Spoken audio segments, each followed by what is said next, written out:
CEOs, the truth behind the business. I'm Jen Gaudet, your fearless host, entrepreneur, investor, and business strategist. Why are we here? Because iron sharpens iron. And when we bring industry leaders, entrepreneurs, and executives to share what's working in business and even what's not, we're all able to learn and grow. As a result, our businesses grow, and the ripple effect impacts not only ourselves, our teams, and their businesses, but also our communities and our world. Today, we're going to go straight into one of the biggest questions leaders are facing right now. Yes, we're going to talk about AI, but more specifically, what does it mean to be human when AI, quantum, automation, and rapidly evolving technology can do more of what we used to call work? For years, we rewarded people for memorizing, following instructions, completing tasks, and producing predictable output. But now, tech is getting very good at that. So where does that leave us? I've brought Chad Lefevre here, founder and CVO of The Most Important Conversations.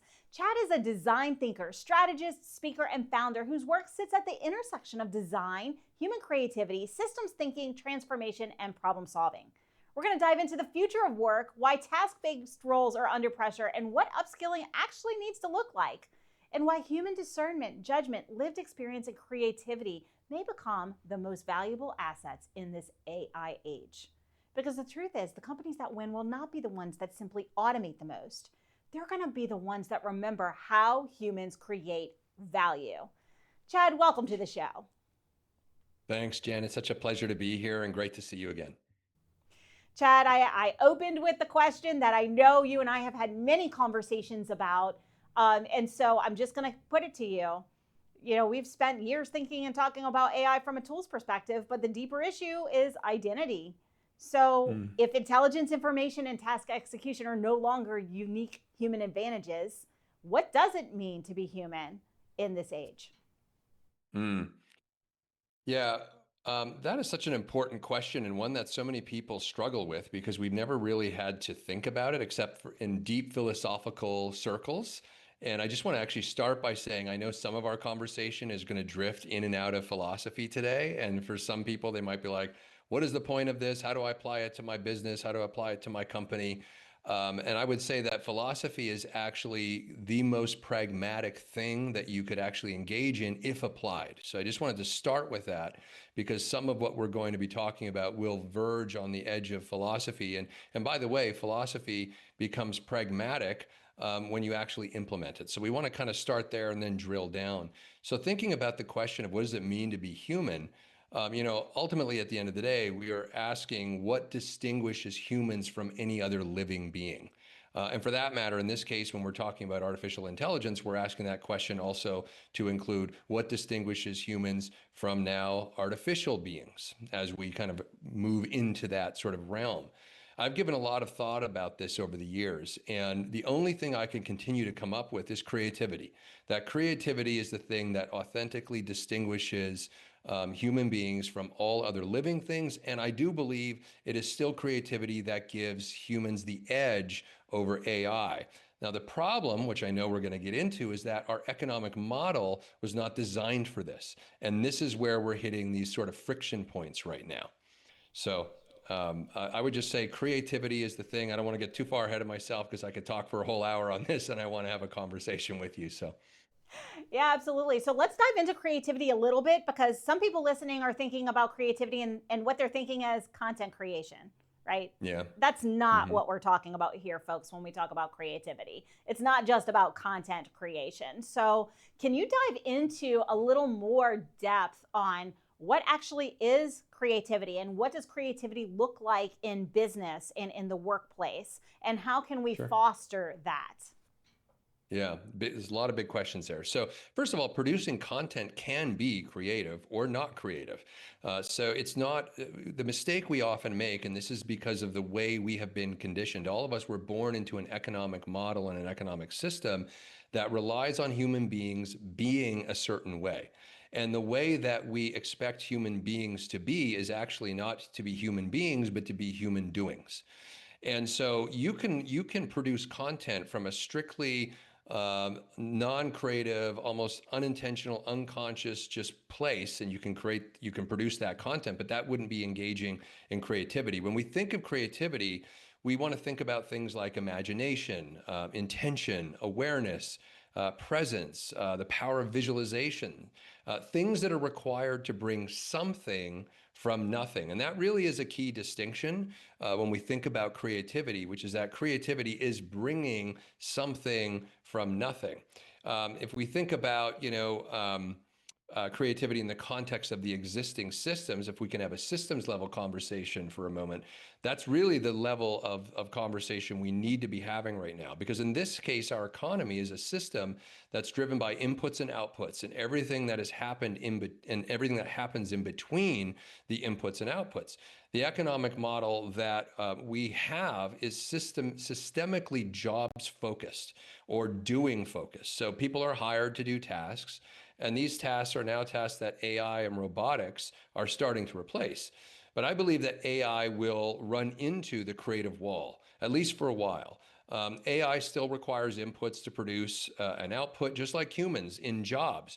But the input is the creative part. And few people in our current economic model and the way we structure companies that are basically nodes inside of this economic model, few people in our companies and therefore in our economy are empowered to participate in the input part. What is actually happening? Usually that's a directive from management that is really only concerned with preserving what is versus creating what's possible.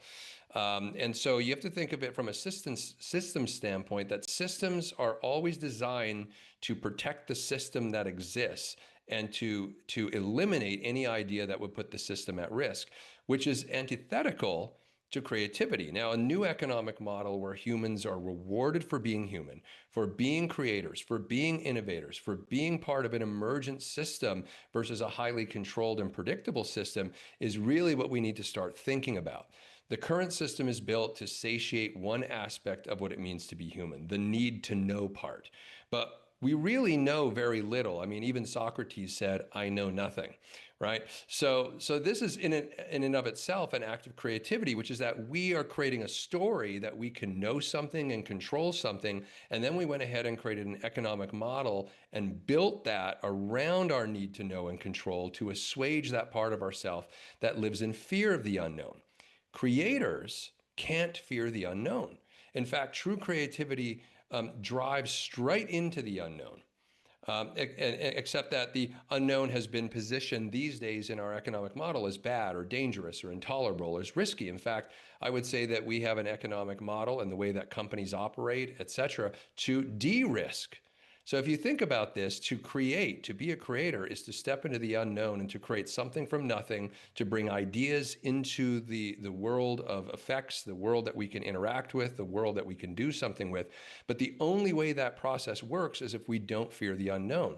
So we've kind of put ourselves in a bit of a box here, where on the one hand, we've now created artificial intelligence, a tool that can replace theoretically, many of the doings that human beings have been paid to do over the last 80 plus years. And we've effectively created the conditions where we have de-incentivized the innate creative nature of human beings. And part of that creative nature requires our ability to step into and be at peace with the unknown. And yet we have a whole economic model that wants to de-risk and eliminate the unknown and bring control. And so these two things are antithetical and really at war with each other. So coming back to your question, though, about content creation, yes, you can create content, but it really is determined from where you're coming from. So if you're coming from a place of creativity, visualization, imagination, intentionality, content could be an act of creation. I mean, Picasso created content called paintings, and we call him a creator, right? So that it really has less to do with the output and more to do with the intention behind the input.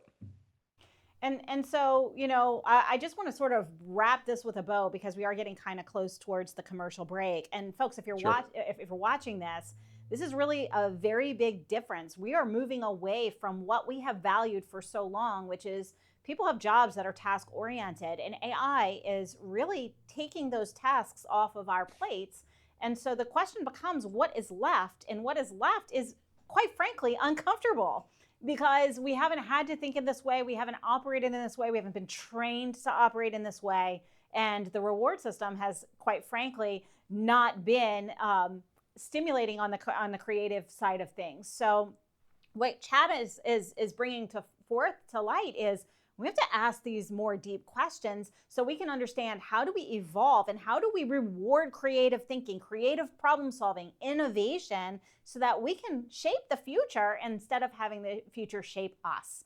And, honestly, it comes from our lived experiences. It comes from being willing to push the envelope and being willing to allow our teams to make mistakes as they move forward in their problem-solving journey. We do have to take a brief break, but we will be back in a few moments. I do want to just have you stop asking what can AI do, what can humans do, and ask where does the unique human creativity live? Where is that discernment? Where do we create or protect value?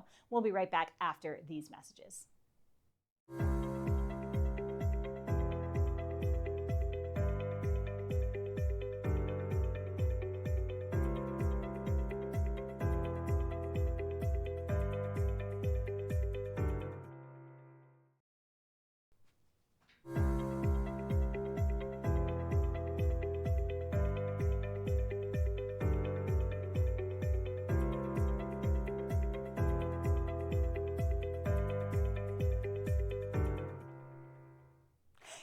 Welcome back to Power CEOs, the truth behind the business. Stay connected to this show and every Now Media TV favorite, live or on demand, anytime, anywhere. Download the free Now Media TV app on Roku or iOS and unlock nonstop bilingual programming in English and Spanish. On the move, prefer pods? Me too. Check out the podcast version at www.nowmedia.tv. From business and news to lifestyle, culture, and more, we are streaming around the clock, ready when you are. Let's get right back into our conversation du jour. We left before the break talking about the human aspect and what does it mean to be human in an AI age. Task-based work is under pressure. That is what AI is great at. It is great at the doing, the repetitive tasks. But the reality is, if AI is taking over those tasks, that doesn't mean that people have no value. What it means for us is that leaders need to redesign roles around judgment, context, relationships, creativity, and problem solving. I'm going to just point to Microsoft's Work Trend Index that said the need to decide where AI should automate work, where human AI collaboration creates value, and where human judgment remains essential, was published recently. And so, Chad, let's dive into this. How should leaders be thinking about roles that have traditionally been heavily task-based? What do we need to do for our teams, for those employees who are finding that their job or their job description are changing completely? Yeah, this is a big challenge for companies. I mean, at the end of the day, we have to redevelop our people. And the simplest way that I can put it is we have to help employees become entrepreneurs. And by that, I don't necessarily mean running their own company. I'm saying that even inside of companies, inside of that corporate structure, we need to create a context where employees can be entrepreneurial in terms of their thinking, in terms of their creativity. And this is going to require a new culture of trust, because most companies, regardless of what they say, they don't really fundamentally trust their employees. And that's not saying something bad about them. That's because the system hasn't required them to trust their employees. The system is designed right now to have basically employees just be sort of for the most part, just doing these task-based things that are repetitive and redundant, and they don't require creativity and they don't require imagination or any kind of thought like that. And once you do a task like that enough times, it becomes so habituated that trust isn't even really required by a company. So some people's jobs, unfortunately, will be replaced by AI because it's just the economies of scale that AI are able to bring to a company are just going to be too great for a company to avoid taking advantage of.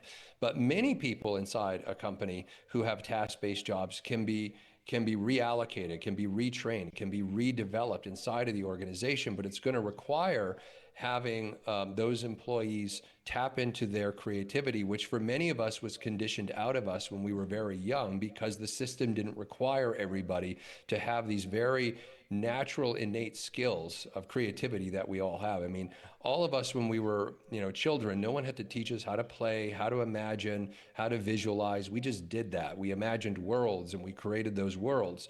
And it was through the conditioning of our school system and our friends, family, and community, and the conditioning of the people around us, that was eventually sort of removed from our everyday life, from the way that we think. Now we're in a situation where companies have an opportunity, as I see it, to actually redevelop their employees to be entrepreneurs, to be entrepreneurially minded, to be entrepreneurial in terms of their thinking, to reactivate that creative essence within themselves, and to bring new ideas into the company, to bring new solutions, new processes, new techniques, new ways to potentially reach a market. I mean, it depends on the nature of the company and what it is that they're selling, but there are opportunities to turn your corporation, your company, into an extremely powerful creative hub that will give you an advantage in a competitive marketplace where everyone is going to be using AI.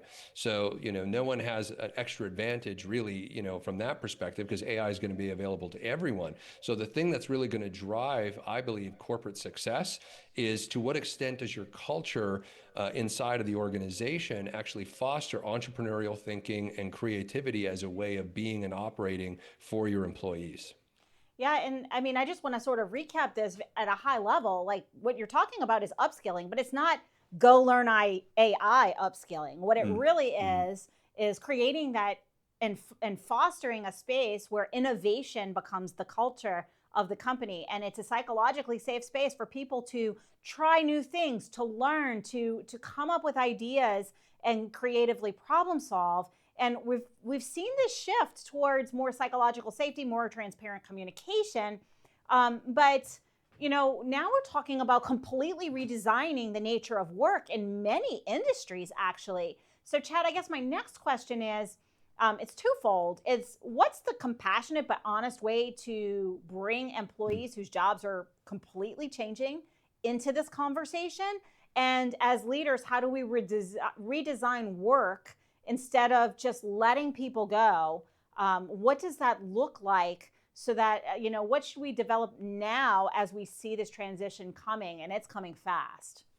Yeah, two questions there. So, in terms of how we can bring empathy and compassion to how we address those who we may not need in the company anymore because of just the changes that AI is bringing, I believe it's imperative that any company that wants to think of itself as being ethical and compassionate and caring about their people, even before you know exactly who you may need to downsize and what people you may need to let go of, today, like tomorrow, you should start thinking about how can we start to support people that we may need to let go and people that we plan on keeping by helping to redevelop them for creative and entrepreneurial thinking. Because anyone you let go, if you at least have a program inside of your organization, which incidentally is something that our group, the Most Important Conversations, is actively working on. That you have a program inside of your company that allows people to be developed as entrepreneurs. If you end up having to let that person go at some point, even if you don't know right now whether you will or you won't, you're setting them on the right foot because at least they're going to be going out into a marketplace if they're no longer an employee with your company with some entrepreneurial creative skills that will allow them to either start their own business or at least be relevant to another company that is also making the same transformation that you may be making. So in terms of how we compassionately handle having to let people go from our company, it's to set them up with some kind of development and training in the area of entrepreneurial thinking and creativity so that they can meet this market where it is, as opposed to being under duress, looking for another job, and not having any of the skills required by this new economy and this new way of doing business. So I'll pause there. That was your first question. Did you have anything you wanted to kind of add to that?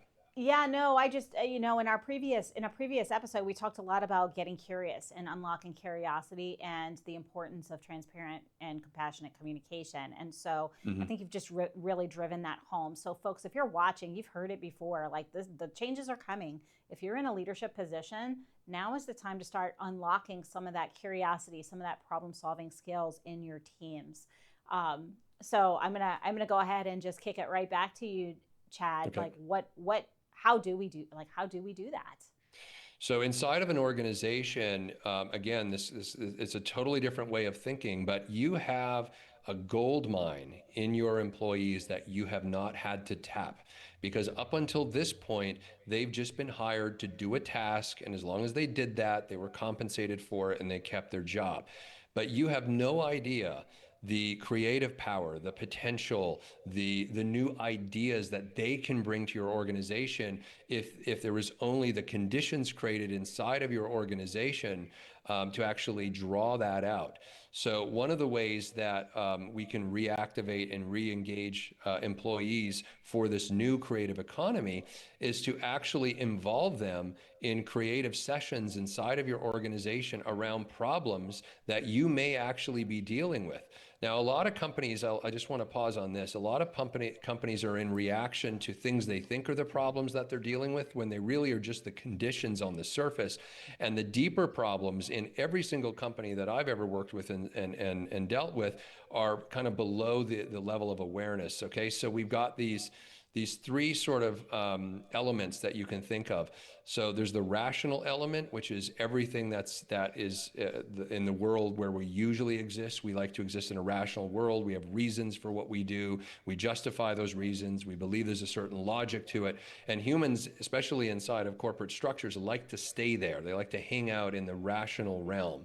But then we have the emotional realm and we have the political, or I would say the power dynamic realms, which are usually below the surface of the awareness. But usually we don't want to deal with these kinds of realms in organizations because they're uncomfortable, where we're dealing with how people feel about things, or we're dealing with how people are posturing and positioning for power inside of an organization. And so because of these three things, the rational, the emotional, and political, and because we don't want to deal with the emotional and the political as human beings, we tend to try to avoid those kinds of things. What that ends up doing is we create systems inside of our organizations to relegate most of the people in our organization to just the task-based jobs that they have. We don't have to deal with the human side of them. And humans are emotional and they also are interested in power. Who has it and how can I get it? And so you need to create a new context inside your organization where you can actually bring people together from other departments who maybe in the past were just fulfilling a particular role, but they have so much more to provide to the organization. You just don't know what it is. So you have to create these creative opportunities, these sessions where collaboration, creative thinking, ideation, innovation can actually occur as part of day-to-day work, not just in reaction to a problem. Yeah. So one way to look at how you could do that is you could take any problem that you think you have. It may not be the actual root of the problem. Usually the root of the problems are rooted in the emotional and the power dynamic realms that we want to avoid dealing with. But you could take any problem that you have and you could actually start inviting anyone who touches that problem that you're aware of in your company into a creative session to collaborate and work through different ways of coming at solutions. And you'll find that you'll be surprised at what they come up with. They have so much knowledge about your company that you're not aware of. Because they haven't needed it for their job, so they just keep it to themselves. But in the right context, if we shift the context and it's a context towards creative collaboration, new solutions will emerge from places you never would have thought of. And so it's really Absolutely. about reorienting the culture of your Ab- organization. Absolutely. So, like, we do have to break, but basically, folks, stop building your job descriptions around tasks. Stop siloing your people. Bring your people together and build your job descriptions around outcomes, judgment points, problem ownerships, and insights. What Chad was just saying is so incredibly important. If you've got a problem, bring everybody who touches it there so that you can get a more comprehensive view, more perspective, so that you can actually stimulate that creative problem solving in each and every employees. If you're watching this, that is your action step for now. Next, we're going to go after the school system, because somewhere between kindergarten and high school, creativity is trained out of us. What do we need to do as business leaders after these messages?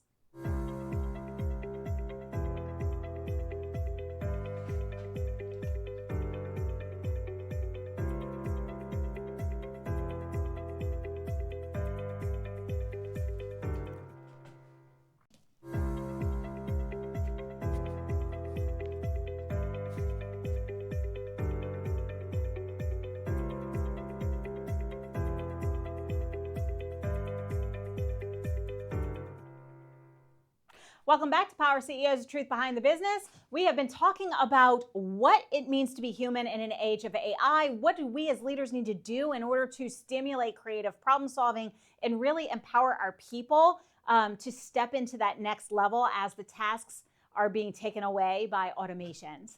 And now we want to dive into really kind of a little bit more of a root of the problem.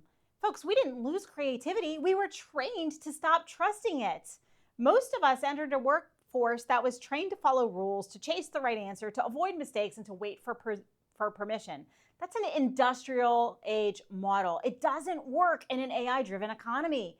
Our human advantage now depends on curiosity, experimentation, creativity, and asking better questions. I'm here with Chad Lefevre, and we have been diving deep into this. So Chad, when you talk about reintroducing human creative problem solving, and how traditional education trained that out of us, what does Design Summit, Design Lab do differently that helps us to re-stimulate that, or maybe get rid of some of those behavioral conditions? Yeah, it's a big deal. We've all gone through it, as you've just said. Well, from a very young age, we were told that we needed to fall in line and follow the rules. And ostensibly someone created those lines and those rules that we're following, and so we're not the creator of them. We are simply operating inside of them. And so what Design Summit and the Design Lab model that TMIC has does differently is it creates a context for creativity to emerge. When we do live sessions, the environments are conducive to curiosity and creativity. We bring in books and toys, and the environment is movable, and we have walls that you can write on.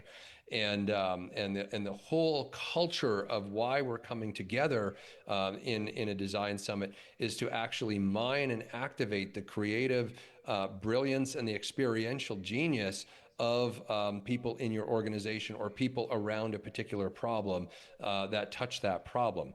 And then we also have, as you mentioned, our Design Summit program, which also includes an online opportunity, which are really just labs where people can work together to stimulate, to reactivate and stimulate the creative thinking. We do that by using hundreds of different modules that are creative and playful in themselves. We're working with other people. We're exchanging ideas. We're being challenged in terms of our thinking to break through limiting beliefs, to break through knowing the answer, being trapped in what we know. I always say in our work, don't be trapped in what you're right about, which is a tendency of the human brain and human beings, because the human brain wants to predict, it wants to know, and it equates that with safety, security. So early on, we were all conditioned out of creativity because it made us pliable, it made us controllable, and it allowed us to fit into a pre-existing model. Now, all of these models, that are being reinvented in terms of how our society functions, how our economy functions, etc., we now need the very skill set that fundamentally defines what it means to be human reactivated in everyone. And that's really the intention of Design Summit and the Design Lab, is to create the conditions to not only solve problems, but in doing so, we have to activate the creative potential, the creative thinking, the imagination, and the envisioning of the participants. And so just by participating, that starts to get turned back on again. I'll say one quick thing as well before I turn it back to you. One of the things when we do like a full 3-day design summit, the first 8 hours of that design summit is by design intended to burn off all of the habitual thinking that everyone walked into the room with. It's just inescapable. We as human beings will always have this habitual thinking. We want to burn that off. So that we can get to the genius underneath, that creative genius that is underneath every single one of us, and unlock it so that it can benefit the company or the organization that we may be working with, or the group that we may be working with. So let me ask you, because I know people are wondering this. They're thinking, well, wait a minute, Chad, I'm not a creative person. So what happens when people who do not see themselves, self-identify, or believe themselves to be creative? What happens when now they have to solve these complex problems? And how can business leaders make this creativity operational instead of treating it like another soft skill? Because really, it's not a soft skill. It's something that's innately ours that's just been sort of pushed down. So how do we as leaders make that creativity a part of the operations of our business? Well, this is actually what Design Summit does really well. And, in my fantasy, Jen, I would imagine every company of the future having a room on site in their building that is outfitted for creative purposes in terms of the environment and in terms of the type of work that goes on there. So to answer your question, though, the way that we can make people who don't think of themselves being creative and how we can help them access that creativity, because you are, by the way, anyone who thinks they're not a creator, you are, because you're human. And that's the essence of what it means to be human. All that's happened is that your creativity has been conditioned out of you and has been buried. So, Buckminster Fuller is quoted as saying that environment is more powerful than willpower. And so if you create the conditions, if you create the context, if you create the environment that fosters creativity and pulls for it, even people who are not, don't believe themselves to be creative will show that creativity. It will come out. So let me ask you the next question, because I know this is a big problem, and I'm sure many of our viewers are going to identify with this. Teams have this approach or this response. It's kind of an automated response. That won't work. Anytime you suggest something new, I mean, I'm an entrepreneur. I'm always solving problems and I'm looking for a better way. And I always hear, that won't work. That's not how we've ever done it before. Of course, that's not going to happen that way. So how do we shift that mindset in our teams to more of a, what would make it work? What other things could we do that could make that possible? So how do we lead teams to move through that transition? Yeah. Well, it's about creating a culture of prototyping. Is really the way that I think about it. And we can do this. You can do this at an individual level. Like I actually teach in my workshops that you should live your life as though your whole life is a prototype. And by extension, if we take that level of thinking into our companies and we create cultures of prototyping, then there's no sort of definitiveness of saying that won't work or that will work, because we're prototyping, we're exploring, we're getting curious, we're playful with it. And if we can bring that type of way of being, this is again the human beingness part of this, we have to shift how we are being from human doings to human beings. And human beings thrive when we are prototyping, when we are creating, when we are playing. So how we do that is by creating a culture of prototyping. And if you can create that culture of prototyping, which is really giving permission for people to ask questions, to be curious, to try things, to not be afraid of failure. And in fact, there's no such thing of failure in the creative process, because everything that you do inside of the creative process leads to new learning, leads to new adaptation, leads to new creation. So there's no such thing as failure. Failure only exists in a binary-based model where it's right or wrong, good or bad, this or that, which is the model that we're currently in. You'll notice as soon as you shift your culture to creativity, to prototyping, to bringing an element of playfulness to how you interact and collaborate and work together towards a common objective that we are creating together, you'll notice that the creativity just starts to leak out of people. And this sort of binary thinking of that won't work starts to dissipate. So there's no like pill to take. It's just shift the culture, shift the environment, shift the context, and it ripples through everyone and every system that is in the organization and that constitutes it. That makes perfect sense. And so I just want to kind of recap a little bit about what we've been talking about, folks. We introduced kind of like that design summit, design lab creative, fostering environment, setting up the conditions for creativity. It's not just an event or a workshop. It's really an environment where leaders can practice, how do we see problems differently? How do we break through assumptions? How do we work across disciplines? How do we test ideas quickly? That whole prototyping idea. How do we use technology without surrendering our human agency and our judgment? How do we build solutions with that human context? And so what that looks like operationally is you're now having a creative problem solving process in business as opposed to a personality trait. I truly believe the companies that solve problems faster and better are going to adapt faster, and adaptation is going to keep you relevant and keep your future value. We do have to take a brief break, but if you're watching this and you're a founder, bringing your team together on one real business problem this week is the action step. Chad laid it out. If you need to, catch the pod and rewind. Don't ask for updates. Ask for 3 ways to solve it, and have your team work this in practice to set that for success. Coming up, we're going to bring this back to leadership, because AI doesn't eliminate the need for leaders. It actually exposes whether leaders have built thinkers or order takers after these messages.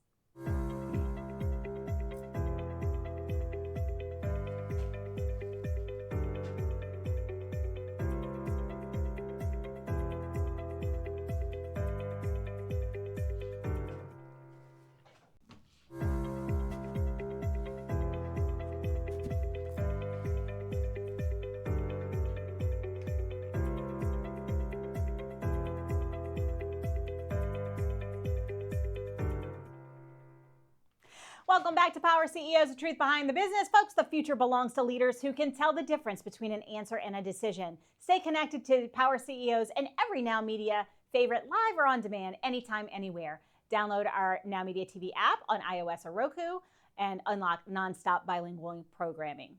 On the move? Prefer pods? Me too. Catch our podcast version at www.nowmedia.tv. From business and news to lifestyle, culture, and more, we are streaming around the clock, ready when you are. Back to our conversation today. AI can generate options, but humans still own the meaning, the context, the consequences, the ethics, the trust, the relationships, and accountability. I really believe our next leadership advantage is not having the answers. It really is getting curious and creatively problem solving which answers deserve action, which is a discernment question. Chad, what does discernment mean in a business context as we move forward, as we unlock our creativity and we do this shift towards the business of the future? Well, discernment is really the ability to eliminate options and to be able to know which options are in alignment with the trajectory that you're on for your organization, whether that's to solve a problem or to create something. Now, in order to discern well, you need options, because you have to eliminate them. And the best way to ensure that you have all of the options available to you around a particular challenge or problem you might be dealing with is to continue challenging that you've ever arrived at the answer in the first place. Now, I mean, at some point, the decisiveness is required, and that's where discernment comes in. You will know when the moment is to be decisive. But what happens in most organizations is they're just too quick to want to be decisive. And so they don't actually create the context or the environment or the conditions for creativity to produce multiple possibilities that then discernment would come and help you be decisive around. So the creative process is, again, required here to activate that curiosity. And if you have a methodology like we have with Design Summit, and a process to help unlock that curiosity and unlock that creativity, that's fine. You should use it. If you don't have it, that's what we're here for. And there's other organizations that do that. But you really need to create the conditions for curiosity, because otherwise your discernment isn't really discernment at all. It's just trying to get to any answer as fast as possible to avoid the pain and the discomfort of not having an answer. And this is where so many companies, I feel, fall into a trap. It satiates that itch that we all have to just know, to be done with something, to move on. But oftentimes it actually puts us in a worse position than if we had actually taken a little bit more time and created the context and the environment in which more possibilities emerged so that we could exercise our discernment in deciding which one is the appropriate one. And oftentimes what I've found when I've worked with organizations is that if you create this context and culture of curiosity, that ideas and that become solutions that you would never have thought of and never even contemplated usually come near the end of the creative process, not the beginning, because most organizations don't even have a creative methodology that constitutes how their culture operates.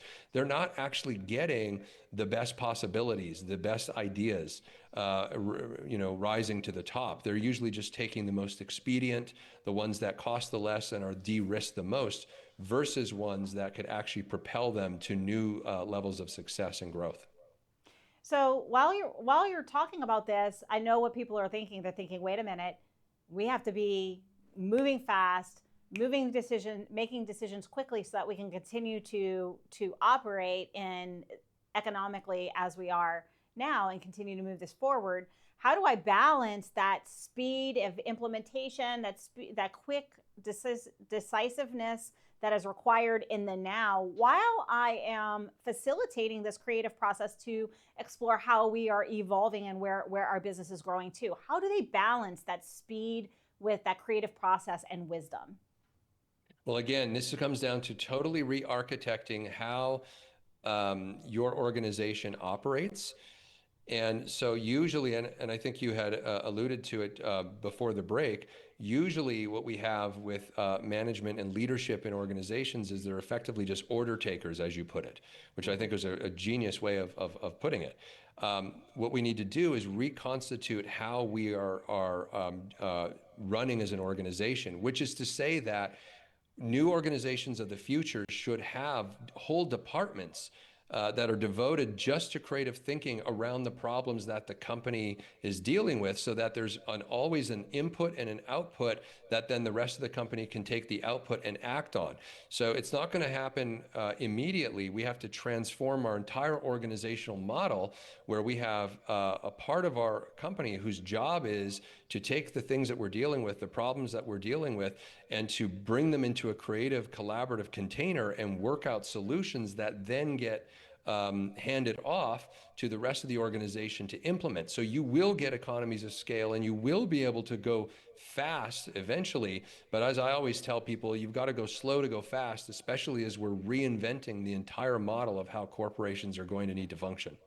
Yeah, you're absolutely right. And we see this a lot in the M&A world. Like, you buy a company and then there's two different cultures. There's integration that happens, and the failures always happen when we try to move that through too quickly instead of really understanding what makes the most sense and getting that creative yes and. So let me ask you briefly something that I know is on everybody's mind, and that's what should never be fully outsourced to AI, and actually more importantly is, how do we ensure our people are challenging what AI is spitting out, because it's not correct all the time. It's going to have answers that may not be right for our company, or maybe a hallucination altogether. So I guess, how do you know when AI is improving thinking versus replacing it, and what do we need to be encouraging or training our people on so that they can challenge the machine, still leveraging what it does best, but without blindly following? Well, again, so this goes to not giving our creative autonomy to artificial intelligence, that should always remain in the domain of human beings, because those human beings who are engaged in the creative process are also engaged in critical thinking. By its very nature, creativity requires critical thinking. And so if you have a body in your organization responsible for the creative thinking of the organization, that's incidentally what I always envisioned and thought chief innovation officers should have been. They should have basically overseen an entire creative cohort of the organization to address the problems that the company is dealing with. And so if that is in existence, then when you're engaging with artificial intelligence, you will have the creative and the critical thinking skills to be able to challenge what AI is suggesting. AI is a tool. We have too many people right now who are looking at it as though it's sort of this omnipresent, omniscient, all-powerful being that's going to take over all of, a corporation. Well, we still have agency and choice in that. And so, that's what we should never outsource. We should never outsource to AI our creative thinking and our critical thinking skills. In fact, the opposite, we have to insource it inside the organization and actually have it built into how we operate, which most companies don't have that right now. You're right. The operational shift for you folks. Train your teams to use AI as a partner, not a decision maker, and really combine that technological leverage with your human trust, judgment, and adaptability. Chad, this has been a fascinating conversation. How can people reach out to you if they'd like to learn more about you, the most important conversation, or design summits and bringing this sort of container into their organizations? Absolutely. Well, tmicglobal.com is the most important conversations website.